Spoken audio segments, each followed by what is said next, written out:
কি রান্না করেছো আজকে? আজকে তো শনিবার, হুম আজকে তো নিরামিষ। হুম তো আজকে রান্না হয়েছে এটা, দেখাচ্ছি। এই দেখ, গরম গরম ভাত, হুম তার মধ্যে আলু সিদ্ধ দেওয়া আছে, মাত্র বার করা হয়নি, অনেক গরম বলে।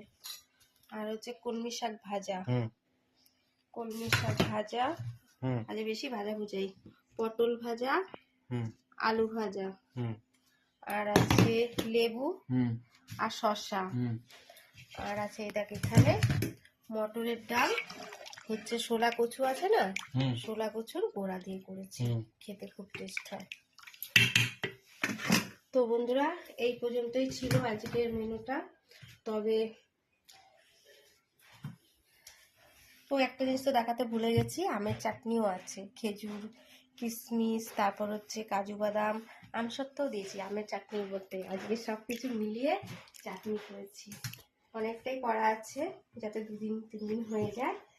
তো বন্ধুরা, এই পর্যন্তই ছিল আজকের মেনুটা। তোমাদের কেমন লাগলো অবশ্যই কমেন্টে জানিও। নেক্সট ভিডিওতে দেখা হচ্ছে। এখনকার মতন টাটা।